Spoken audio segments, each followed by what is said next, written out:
Good evening, 7:35. Oh, your microphone is. Start again. Good evening. It is 7:35 on Wednesday. Unbelievable that I'm saying it, but yes, it's November 1st. And we'll say the pledge and then start our meeting. Pledge allegiance to the Flag. the United States of America, to the republic for which it stands, one nation.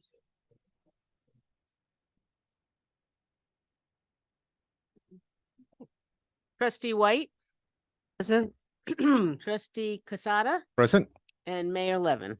Present. We have a quorum, so that is why we're starting the meeting. And we will be joined momentarily by Deputy Mayor Lopez. If you told me what previous event location it was, I would have waited. So, all good. Just started. Okay. All right, Deputy Mayor Lopez. is Present. here. And Trustee Fritchie is away this week.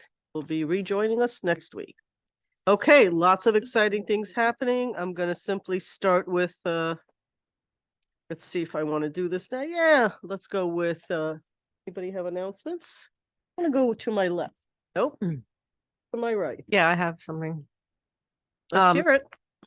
Saturday is the 1 year anniversary of one of our new businesses here, Coffee and Beer, down on the by the train station. And it's their 1 year. They've been here open a year, so they're gonna have musicians, and they're gonna have a special appearance by Benny's Brown Bag Sandwich Company from Peekskill, and they're gonna have fun things to do. So it might be fun to check them out. And that I would have also been checking out a couple other new businesses that we have up on the Crescent. Another coffee shop called Fritanga, which specializes in Fritanga Cafe, specializes in a Colombian street food, and also killer breakfast sandwiches and coffee. And then there's a new record store opening up also on the Crescent, called Den of Wax. So that's exciting, between the tattoo parlor and the barbershop. And then for those who have been here a while, where Laura Lee Sports was back in the day.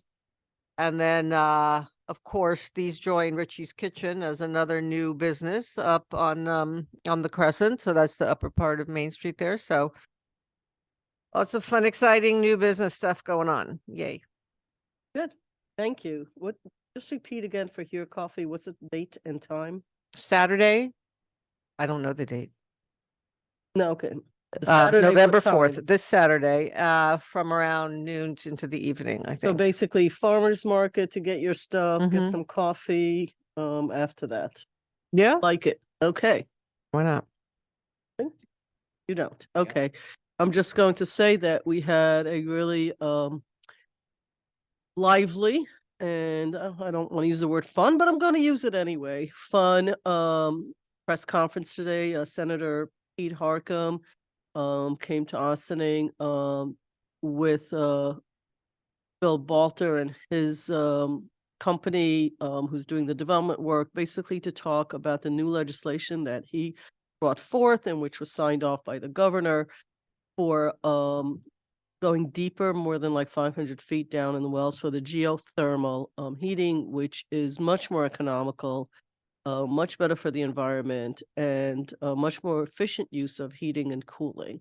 Our staff was there as always, making sure everything's great. Our engineer was there because our own village folks are going to be very involved, because the first place to be chosen in the entire state of New York is our very own 30 Water Street, Ossining, an intersection of housing, because it's going to have the 109 units of all affordable. Its intersection with transit commutation, because it's literally a walking distance to very short, flat walking distance to the train. It's going to have a new business and community center at 30 Water. It's going to have some both public and parking for the affordable housing. A lot of intersections are happening at this wonderful space. And it's also where the Kill goes into the Hudson, and there'll be connection to the Sing Sing Greenway. Just all good stuff. All really fun things to talk about. Our environmental groups like Green Ossining was present. the geothermal partners that are doing this and pushing the legislation, came down from Maine, to really applaud the governor's move. But from our point of view, the first place that's going to have it is our very own Ossining, our very own village. And so very appreciative to Senator, but more appreciative, frankly, from my perspective, for staff who have made that project just keep moving along in the right direction. So I think from a local perspective, it's a big day for Ossining. And hopefully it'll make the news tonight, and more and more people know about a lot of the great work being done here for public-private partnerships. So that's, I think, all really interesting news. Not this weekend, but the following will be Veterans Day. We have a number of veterans, who live here in Ossining. So keep your eye out for some of the events that might be going on. So just sort of pushing that out there. And really, I think Halloween turned out to be just a lot of fun. Our rec department, as always, did an outstanding job, along with the fire department, police department, and a lot of the fun games. My kids always loved going to these events on Halloween. I happen to be a big proponent of communities doing these sort of family-free events. So thanks to everybody that was involved with that. And there was lots and lots of chocolates to all those parents who didn't get any sleep last night. And I'm going to look to my right and left and assume that who didn't get any sleep from all the sugar eaten by the youngsters. It's another Halloween for the books. And the what? Why the husbands versus the wives? I'm sorry, sugar eaten by the husbands. Oh, I see. I Get didn't me up on realize. that. I didn't realize that was like a thing. Okay. So anyway, I think, and we're going to hear more about it, but it's November 1. And what do we do here in Ossining November 1, Miss Dale? Is we start talking seriously about the budgets for the coming year. Not as exciting as Halloween, but has a similar theme. So we're ready to go. Okay, administrative reports, village manager Karen Dottori. Everyone. Oh my God, the three of you now have to share one microphone. Yeah, with Dale, typhoid put Mary that in over the here. budget for 24, please. No, no, I'll do most of the talking, and I'm Okay. trying to not spread any germs or anything. Okay. So good evening, everybody. This is a big night for us because it is with great pleasure that I am about to present the tentative budget for 2024. And if we go to the first slide, or the next slide. So I'd like to acknowledge the mayor and the board of trustees, Mayor Levin, Deputy Mayor Lopez, Trustee Fritchie, Trustee Casada, and Trustee White. It is your fiduciary duty to oversee and make sure that the budget is drafted and implemented as efficiently and effectively as possible. So there is a lot of process that goes into it. Certainly the staff and has a lot to do with the planning, but ultimately you are the fiduciary duty to review and make sure that you're comfortable with the appropriations of the budget going forward. It's an important responsibility that we don't often talk about, but probably one of the most important things that you do as a board. Next slide, please. So this is not an eye chart. It's actually a chart that really demonstrates all of the things that are funded by the budget. Everything that the village does, from sanitation to code enforcement, finance, parks and rec, the police department, the fire department, legal services, as well as oversight of all the boards and committees. So the board really has a lot on their plate, and I think it should be acknowledged. There's a lot of moving parts here, and it takes a lot of time and attention to make sure that those parts are being activated and implemented as effectively and efficiently as possible. So next slide, please. In terms of property tax distribution, it's important to recognize that your property taxes don't all go to the village. 12% go to the county and the town, 62% go to the school district, and 26% actually go to the Village of Ossining. And this is based on the average assessed home value, which currently is $488,235 in Ossining, up from last year. And we'll talk about that in a minute. But this is how the property taxes are allocated. So it's just an important thing to note, because I think sometimes you get your tax bill and if you're wondering how it's allocated, 26% is going to your village services. Next slide.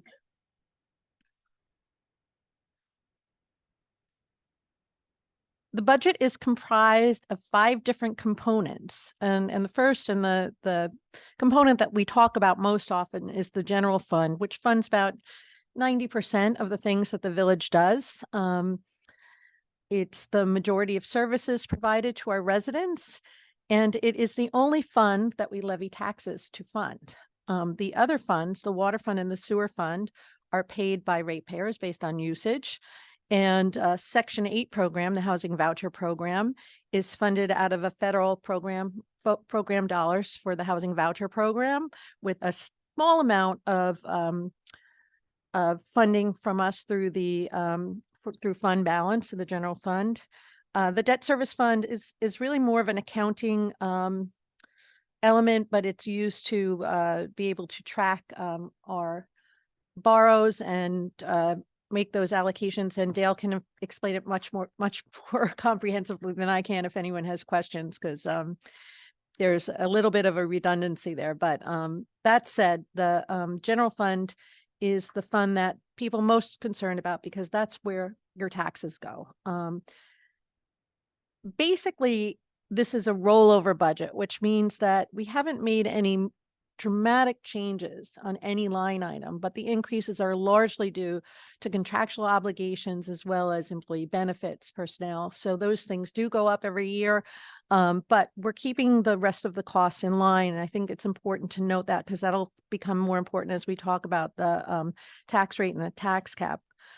The budget process starts in August. That's around the time we get emails from our treasurer, and the department heads, all the departments put together their thoughts for the budget. And this is a process that goes through October, when the department head budgets are reviewed carefully by the management team, and we go through them line by line in preparation for the tentative budget. At that point, once we present it to the board, next week we'll start meeting with the board, and the board will go through probably close to 200-page budget line by line to review and analyze every single point, to be sure that as we do this, it is as thorough and thoughtful as possible a process. I think that that pretty much covers the tentative budget and the different elements. And again, the general fund is the fund that is levied with tax payments, so, or that we levy taxes for, rather, for funding. Next slide, please.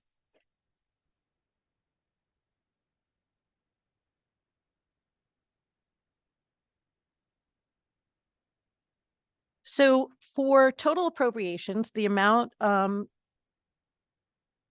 money that we're putting towards the general fund this year, we are looking at a 4.11% increase over last year. And again, that is mostly contractual and employee benefits cost are driving that expense.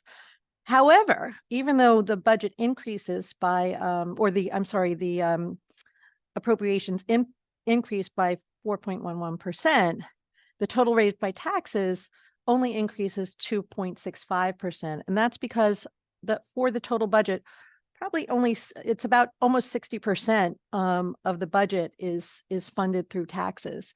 A lot of our expenses are funded through usage, and we'll talk about that as well. So the entire general fund is not all tax dollars. There's some other revenue items in there that offset the amount of tax dollars that we need to use. The change in average assessed value also has an impact too. So as the housing costs go up, we have a benefit in that the tax rate then can be typically lowered. And This year, we saw a sizable increase in the assessment, so 11.31%. That's good for homeowners. And while that doesn't necessarily mean that your taxes go up, what it means is that the tax rate actually goes down. So now for the second year in a row, we're seeing tax rates that are no longer double-digit tax rates in the village of Ossining, and that's significant. So we had a reduction on the tax rate of minus 6.24%.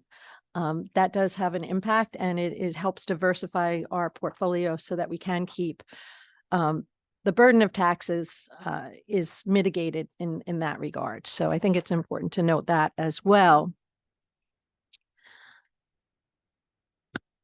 So next slide, please.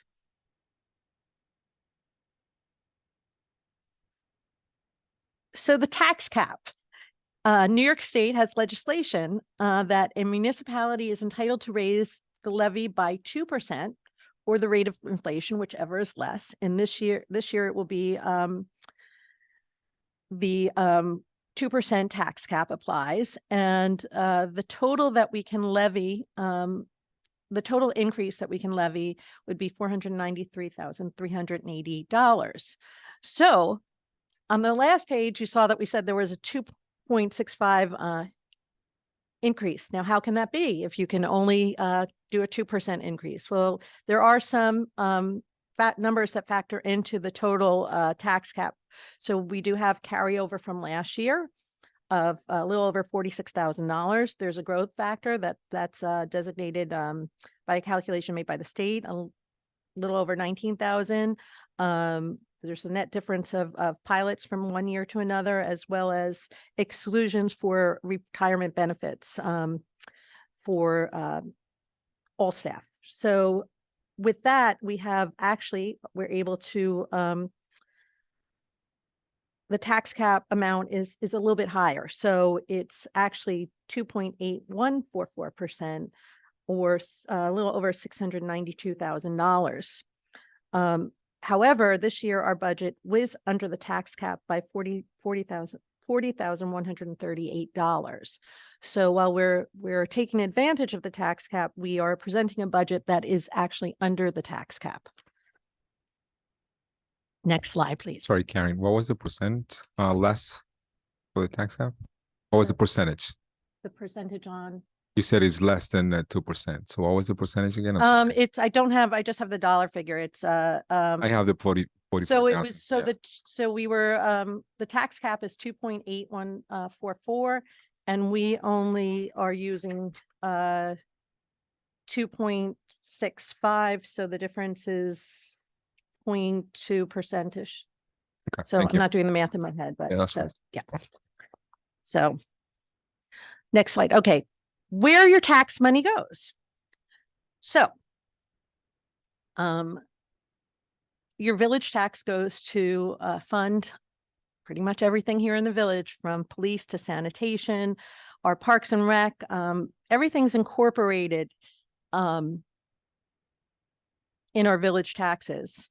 The biggest pieces of the pie are public safety, employee benefits, but we also put here in Ossining a sizable amount of money goes to culture and recreation, community services, which is our zoning and planning, general government support, which is the admin, which is 15%. That's sort of admin and operational cost.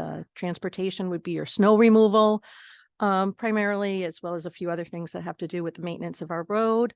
But generally, this is a good pie chart illustrating where your tax dollars are actually going. Yes. For the items that are at zero, like health and economic development and opportunity, and interfund transfers, can you just explain a little bit about why those are at zero and why keep them at all if they are at zero?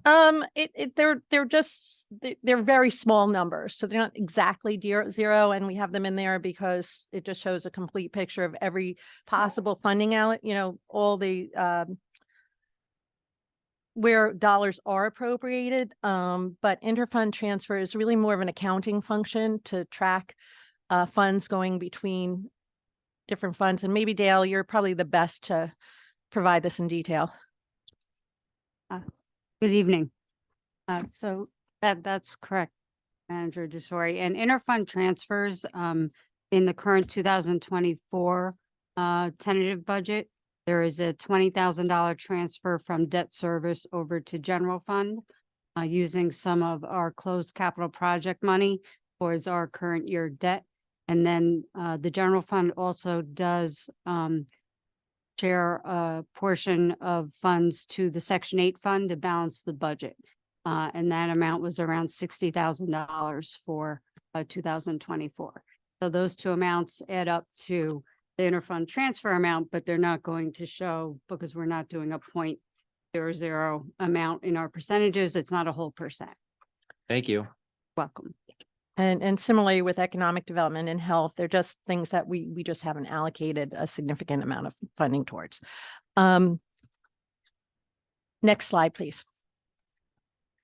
In terms of the general fund revenue, based on what I just showed you, your total, it really should be, where village tax goes, but there's other things that are besides taxes that fund things in the village too. So pretty much all of your services in the village are 60% of your tax, 60% of all of the services in the village are paid by taxes. So the other, or 59%, the other 41% of general fund revenue is made up by different program fees for recreation programs, summer camp, through IMAs, departmental income, which could be different provisions of different things by department, as well as licenses and permits, fines, forfeitures. So this is an important distinction because basically, if you're looking at your taxes, pretty much everything you get on a daily basis is covered by your tax dollars, but still, it's only 60% of everything the village provides is covered by taxes. And the distinction here is that there are some things that the village does that maybe are more specific. So if your kids are going to camp, that's great. And we are able to get a reduced fee because we have a recreation staff that is in part funded by taxes. However, since not everybody has kids who are going to camp, that way there's an offset, and it really creates a dynamic where I think we can provide a lot for your tax dollar. And I know people are always concerned in our area about how much taxes they pay, but we do try as best we can to make sure that we can provide services beyond what our taxes pay for by being able to provide programs at an affordable cost, and by also making sure that people are doing very specific work. If you need a building permit, you're paying for your building permit, your neighbor's not paying for it. So those are the type of things that go into the revenue mix for the village. Next slide, please.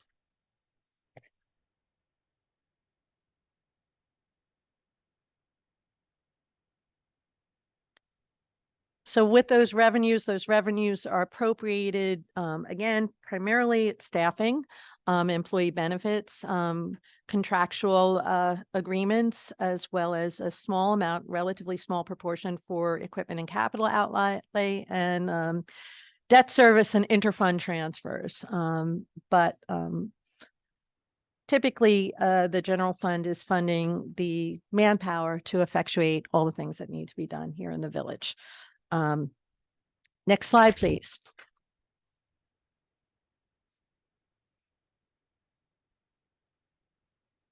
So this year, we're probably going to be talking about water fund almost if not as much, if not maybe more than the general fund. So it's going to be a different kind of year. But in terms of water fund appropriations, we spend money on sourcing water and puring and treating water is the significant benefit of what we're doing. We're able to source water, and I think it's important to note that we appropriate 29% of the total water fund budget to sourcing water, but we also have the Indian Brook Reservoir where we're not paying for water. So water that we take out of there, this 29% is strictly the New York City Croton Reservoir. So having our own reservoir is one way we can effectively provide water more affordably. Treating water, as you know, we are going to be breaking ground in several months on a new water treatment plant, and that will impact the water fund. Over time, what we have done through careful planning and foresight, based on the stewardship of this board and boards before it, as well as the staff that was involved in planning this plan when we were thinking about it way back when, starting in, I think it was 2015, annual water rates were increased annually by 5% in anticipation of the new plant. We now have the estimate for the new plant. We know it's high. We've also done a tremendous amount of work trying to source grant income, or grants to offset the water treatment plant costs. And we're hopeful that we will get at least some of the $40 million in grant application funding for this water treatment plant. Typical to other funds, employee benefits, personnel, administrative expenses make up the core of the expenses, the annual operating expenses, in addition to the sourcing of water and the treating of water.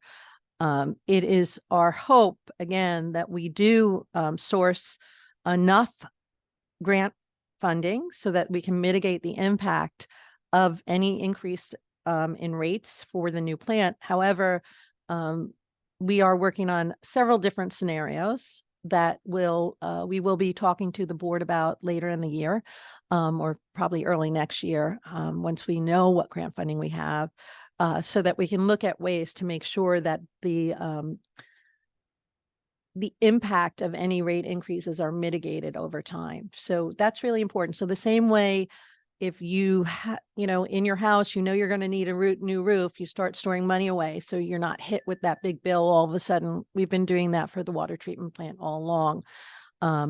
But it is important that we do this because our water source is our most valuable resource, and making sure that we can provide pure, clean water effectively and affordably for the years to come is of primary importance. Karen, you've explained in the past, I've always found it helpful for people that are newer to this process. If you're comparing it to a household budget, you don't necessarily use the word appropriations for what you're planning to spend. Can you just spend a sentence or two explaining why we use that word in this case? Appropriations, it's the term that you use in government to, it's maybe more of a corporate business term, but basically what it means is this is the money that you are going to be spending on something. So we know that if you're planning for new roof, you're going to appropriate $15,000 for your new roof, depending on how big it is.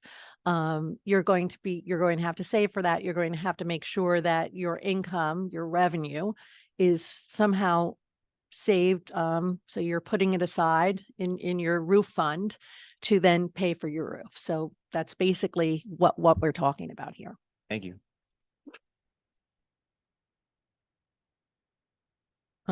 Sewer fund, next slide.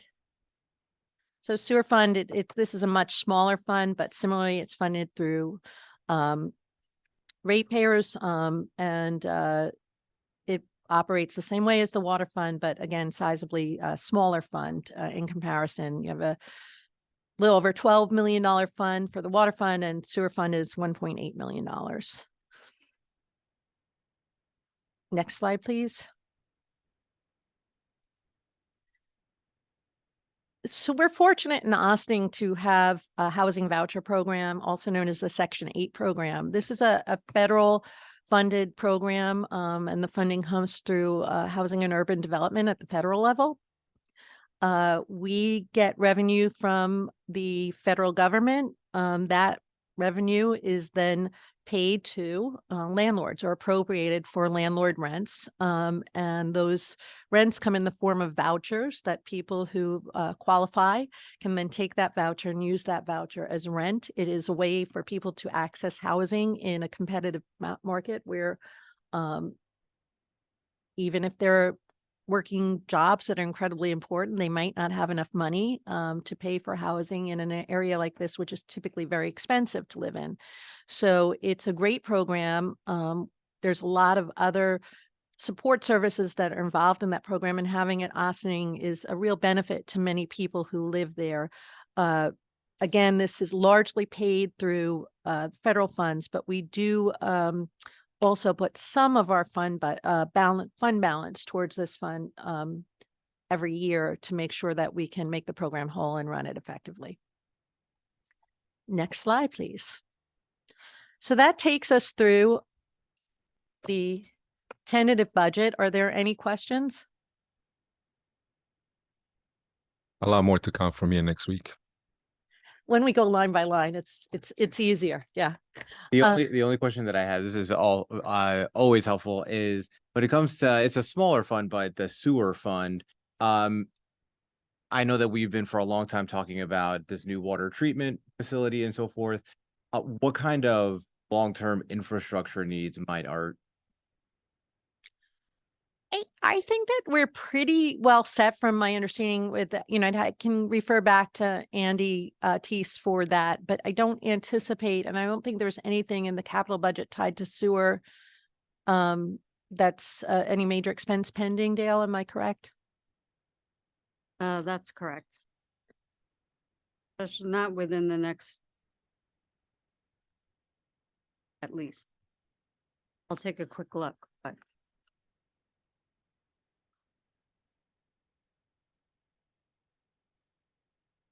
Sewer fund, it's generally at this point just been equipment purchases. Not structure.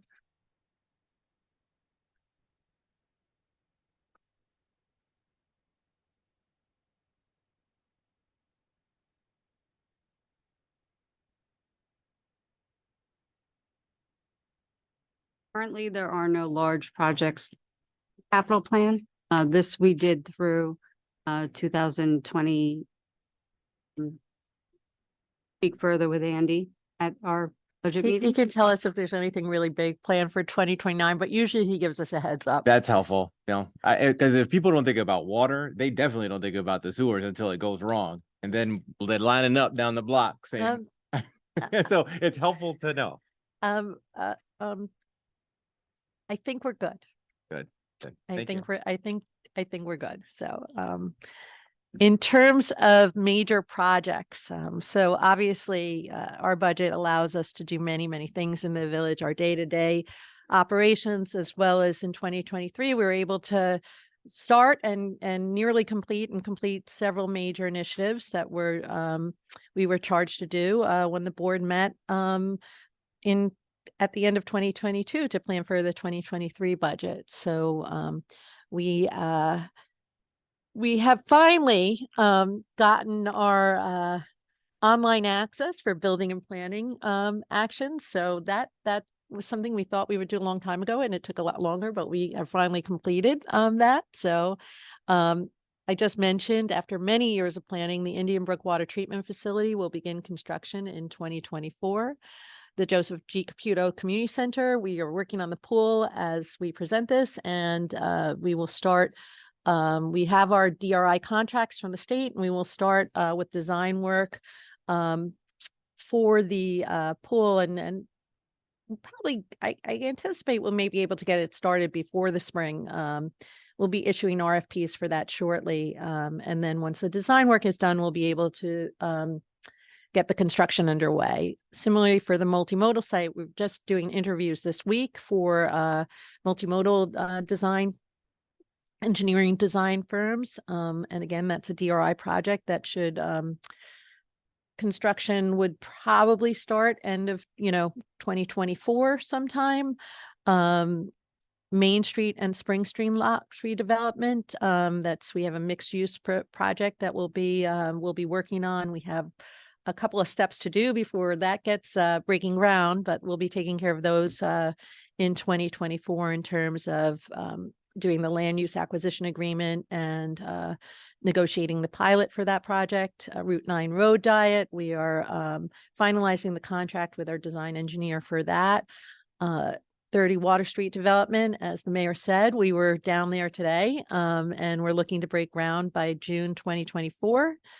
The Five Corners intersection is nearly complete, and hopefully we get the signaling in soon and get the bollards repaired that were unfortunately taken down in a minor accident there. We are looking to continue to implement traffic, parking, and mobility strategies, and we'll be activating our downtown lots, putting them online with Passport in January as per the board's direction.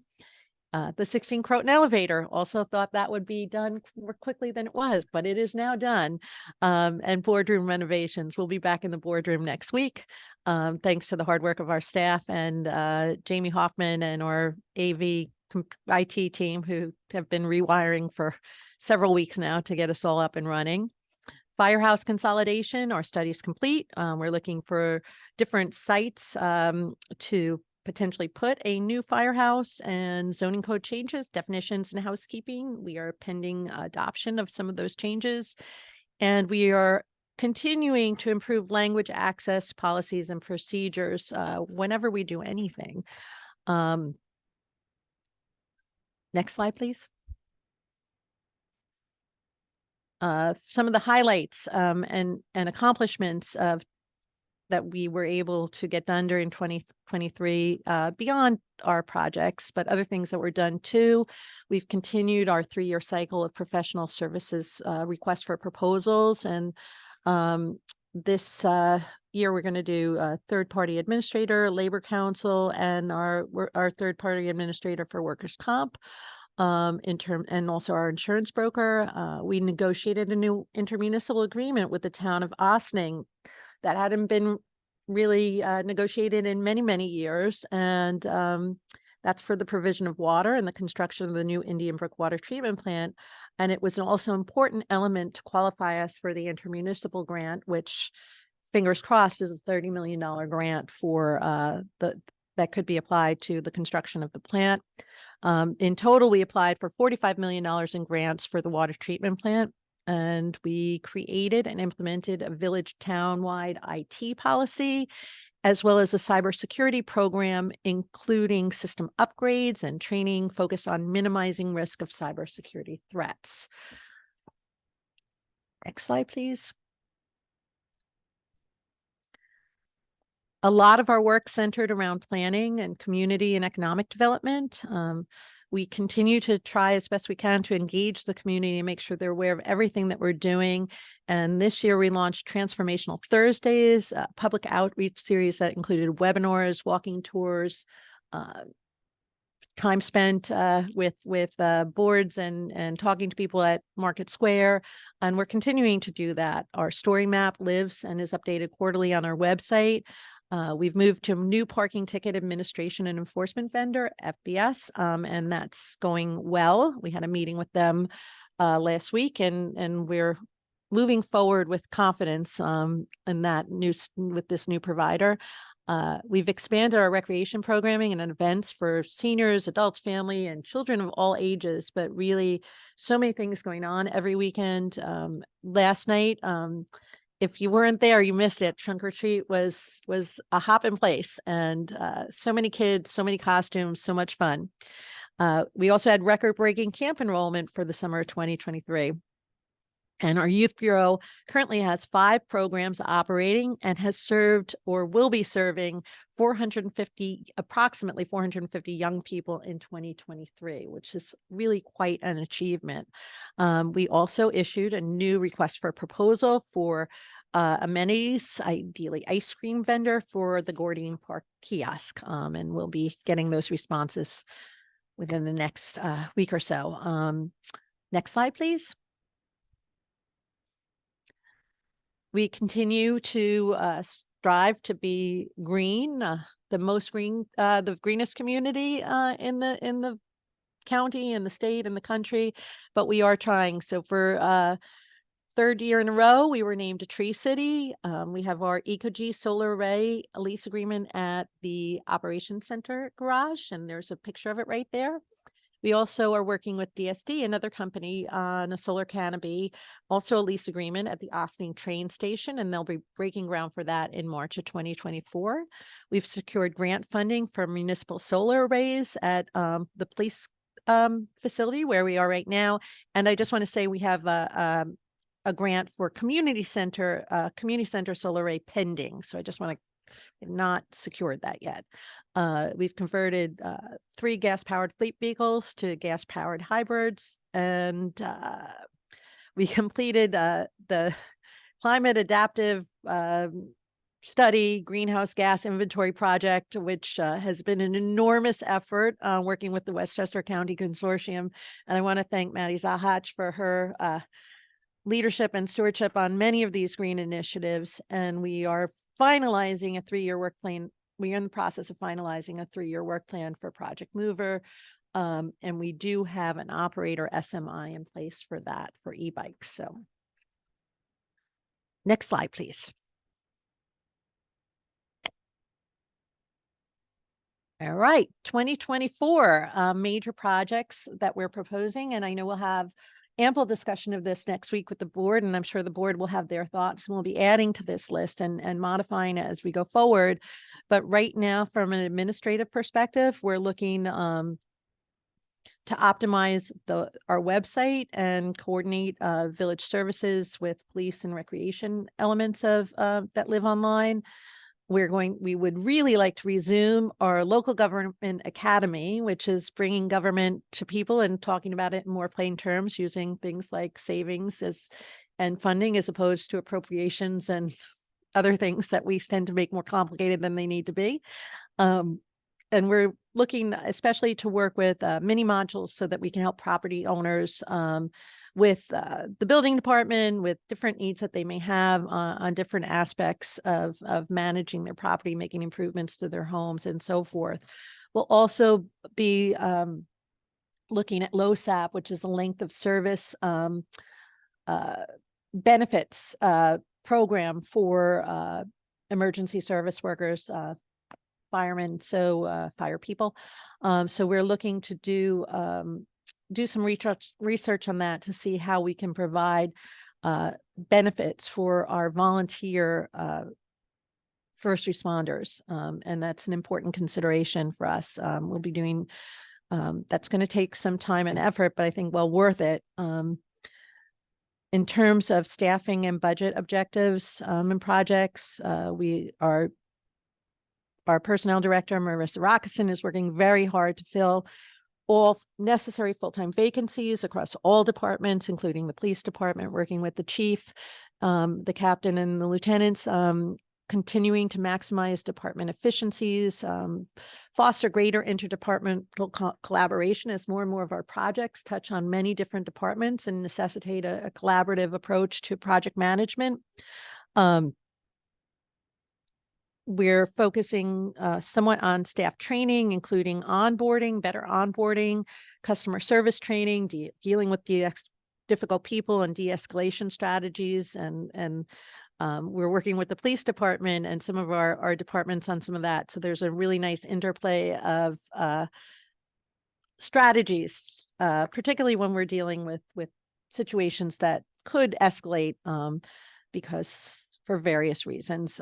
But we're really making sure that not only just the community, that we're providing great community service, but that it's also really training our staff to be able to understand the stresses that sometimes people coming to us come with. The burdens can be very heavy on individuals, and when they come to government, we have to understand that that's our function, is to make sure that we address those and de-escalate a situation when it gets sort of hot.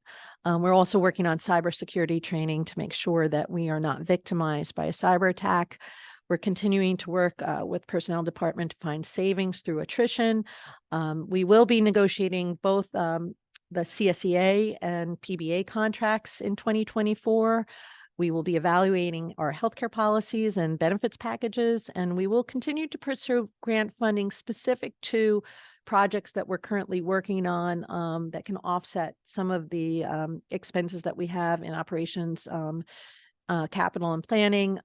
We are not necessarily, unless something comes up that we an offer too good to refuse, looking to expand the number of things that we're doing right now. We're doing, as we all agree, we're doing a lot, but we are going to we'll be very strategic about making sure that we're optimizing funding for all we're doing, or if new opportunities that really present themselves as a bonus appears. We are, next slide, please.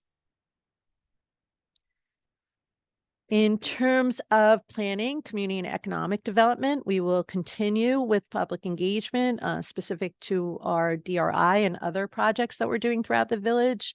As I mentioned before, we'll be breaking ground on 30 Water Street, and we'll be looking to implement our DRI projects, as well as, I think I mentioned this before, finalizing, working with Wilder Balter to finalize the design plans for their Spring on Main mixed-use building, but also that will include, the first steps would be the term sheet and the land use acquisition agreement, as well as negotiations with pilot. And we will be furthering design and construction on Route 9 road diet, as well as Westerly Road revitalization through a New York State Department of Transportation grant. Sorry, I was just looking at my emails and stuff. This presentation is located where? Was it an email or in the agenda?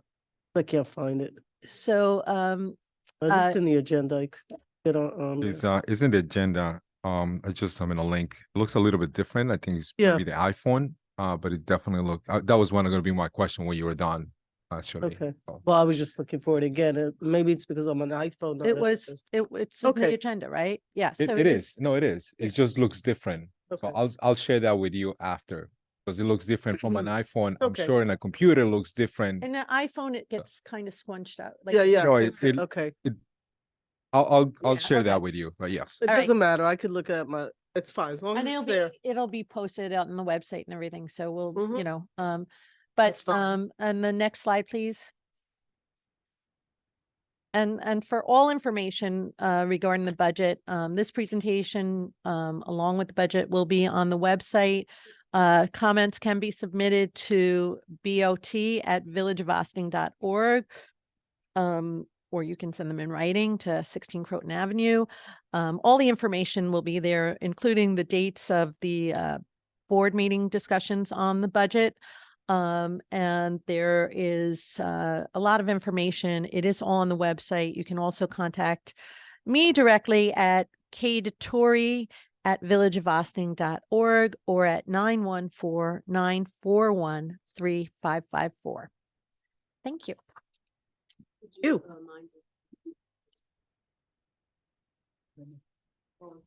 No, first we go. Yeah. Okay, I'm going to turn to my right. Are there comments, questions? Obviously, there's a lot, and we're seeing it, some of us for the first time, others not. Any quick questions, comments? Thank you. I always appreciate this. It's a very, very helpful overview. The one question that I have is around the comprehensive plan, and I'm thinking how we can kind of, because we passed it in 2021, how we can kind of revisit the comprehensive plan, and it may be nestled within the local government academy, something like that. But I want to make sure that the next time we don't talk comp plan is just like the next time we have to do the comp plan. So at some point, something along the way, I think it would be good to kind of revisit. As we do updates on our projects, we can talk about, make direct references to recommendations in the comprehensive plan. As we look at future development, we can talk about how it relates to zoning that was approved as a result of the comprehensive plan, and we'll make our best efforts to make it more of a living document. Thank you. You. Sir? I have the whole weekend to review the book. So I really don't have any specific questions. I was just browsing through a few of the pages. I don't see anything drastic for me. I still need to understand a little bit more of the 44,000. I want to say that we are under the tax cap, but again, I have to analyze this a little bit better. I'll have definitely more questions next week. Sounds so like you're gonna have a fun weekend. I will. Great. So very grateful. Great job. I always get a kick out of the projects where the font gets smaller and smaller because you're trying to fit everything on one page and we're doing so many things. And it really is the word we. It's the board, it's the staff, it's consultants, it's county, it's state. For me, an addendum to what you asked for, it's sort of like we're now I mean, this is so much better than what we used to get. It's like every year it gets better and better and better. So kudos to the whole group. Not that it was ever bad. It's just, it tells more of a story, and numbers are supposed to tell a story, right, Dale? They're not just numbers, they actually tell a story of what we focus on. For me, what would be, in addition to what was already stated, I always like 3-year pictures, not photographs year by year, which I know I got the book a little earlier. I just got a chance to literally just skim, not read. The story is about over time, not just photographs, which I know was in there, but I'd like to emphasize that more. There's also sizability. So a project of doing one item versus a multi-year, multi-million dollar doesn't jump off the page because, they're bullets. How much could you do? So similar to a conversation about the comp plan and bringing things together more is also to say, this is a one-time thing, an opportunity that maybe came up, and this is a 5-year planned event that moves us closer to more housing or this. It could also be less. So one of the things we don't ever do in these meetings, which I think tell a better story, is what we look at and decide not to. I think there has to be like an addendum to these from a strategic point of view, because I think people that live here a long time and people that just moved up here from Brooklyn go, did you ever think of doing this? And I think your folder of did you ever think of doing this has probably got 100 projects in them, and I'm being kind. But I think it is a bigger story to say we've studied this. We didn't not react. We put it away. And now I'm getting to like more micro issues because the macro is great. So I don't have to discuss the macro because you did such a good job. I've got no issues. But to tell a story that somebody could look at and can say for next year, have you thought about this? Yes, we have.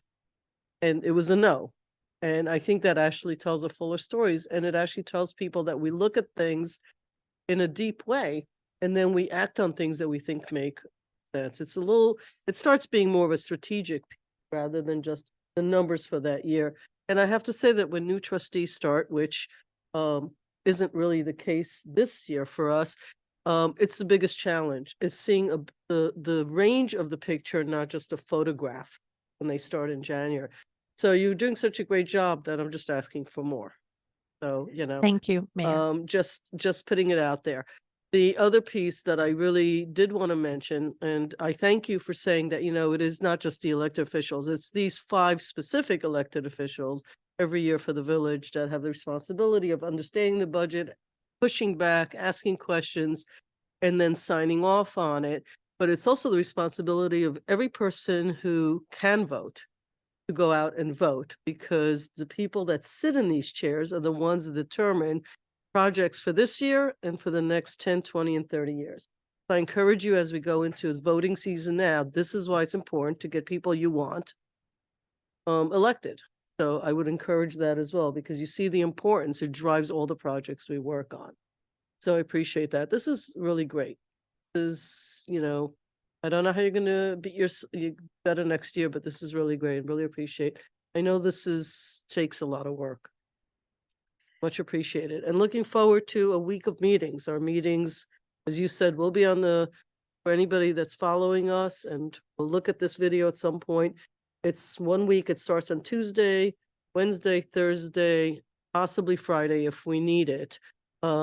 Beginning with election day is the Tuesday where it's a full day and goes into the evening. The rest are mostly in the evening, starting at 5, going to whenever they go to, usually 10 or 11 till we can no longer see straight. And you certainly can follow us, write questions, et cetera, et cetera. So much appreciated. Thank you very much. Before I pass it off to the Corporation Council, I would be remiss if I did not acknowledge our Treasurer Dale Brennan, our Deputy Treasurer Elizabeth McHarry, but particularly Dale. Her stewardship over these many years has given us not only the hard work that went into the budget and the work that takes to put together this budget every year, which is enormous. That the big story there is the attention to detail, the stewardship, and the careful planning that makes sure that we have a very, very sound budget. That budget got us through COVID with far less challenges that many other communities that did not have this type of leadership. They weren't able to do it. So I just really, the credit goes to Dale and her team and the department heads who she has trained very well over the years.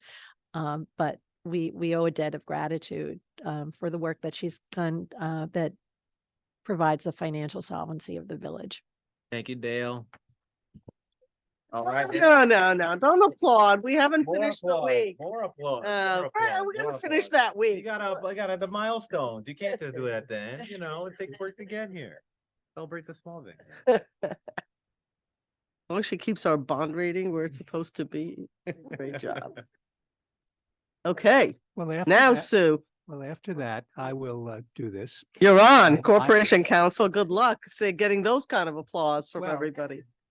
Well, my thanks to Karen, Dale, and Maddie for all of this. It reaffirms my decision to go to law school all those many years ago.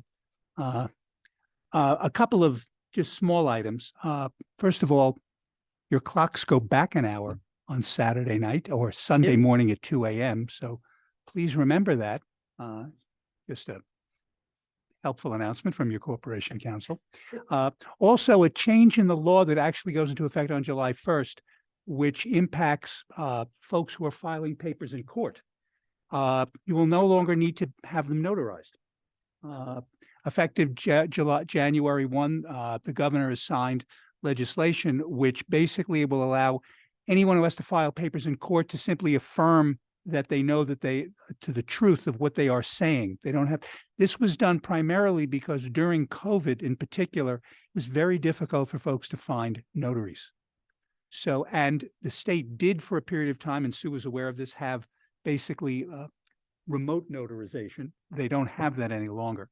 So this will change for many people. If folks who are doing landlord-tenant matters in this court, for example, will not have to have their papers notarized. They will be able to simply file an affirmation with the court as to the truth of what they put into the papers. So that's a change coming in January 1st. It will affect us to some extent, but a lot of what goes on here requires documents that are notarized. They will not have to be notarized anymore for claims that are being filed in court. There are still things that will need to be notarized, deeds, documents that get filed with the county clerk, but court documents as of January 1 will no longer fall within that particular area. And from Corporation Council, that's it. Thank you. Chief Sylvester? Good evening. Just a couple quick things from the police department. We're currently wrapping up second half firearms qualifications, so most of the department is out for in-service training during the day, whoever's not on patrol out here. Last night, we had a number of officers participate in the village's trunk or treat initiative on Main Street, handing out candy. Also had our mobile food pantry this week, and a reminder that we are here first and third Tuesdays. So out in the parking lot, anybody that needs food. Beyond that, the big initiative for our department right now is hiring. We are interviewing people every day, and we're looking forward to bringing a number of valuable candidates to the board, hoping to do a whole lot of hiring beginning of next year. Thanks. Okay, any comments or questions from the board? Excuse me, organizational announcements. Announcements shall be event related only and will last no longer than 2 minutes. Is there anyone in our virtual audience? Seeing no one, let's move on to public comments on agenda items. Again, there's no one in our virtual office Or here. or here. Visitor recognition, same thing. Thank you very much. Board resolutions. Yeah, Appro- she's a resident. Approval, approval of minutes October 18th, 2023. Resolved that the Board of Trustees of the Village of Austin hereby approves the minutes of October 18th, 2023. Regular meeting as presented. Do I have a motion? So move. Second. Any questions or comments? All in Nope. favor? Aye. Aye. Approval of voucher detail report. Excuse me. Resolved that the Board of Trustees of the Village of Austin hereby approves the voucher detail report dated November 1st, 2023 in the amount of $300,065.88. Do I have a motion? So move. Second. Any comments? All in favor? Aye. Aye. Call for a public hearing on the Village of Austin's 2024 budget. Resolved that the Board of Trustees of the Village of Austin hereby calls for a public hearing to take place at 7:30 p.m. on November 15th, 2023 at the Birdsall Vagan Police Court Facility, 8688 Spring Street, Austin, New York, to consider the Village of Austin's 2024 budget, and be it further resolved that the members of the public are invited to attend the public hearing in person at the above referenced location, and be it further resolved that those members of the public who want to attend and participate in the public hearing remotely, access will be available via the Zoom platform. And resolved that the comments regarding the Village of Austin's 2024 budget will be accepted by the Board of Trustees at bot@villageofaustin.org. Do I have a motion? So move. Second. Any comments? All in favor? Aye. Call for a public hearing, proposed law 2023 entitled A Local Law Amending Chapter 229, Article 6, Streets and Sidewalks Resurfacing for the Village of Austin Code. Resolved that the Board of Trustees of the Village of Austin hereby calls for a public hearing to take place at 7:30 p.m.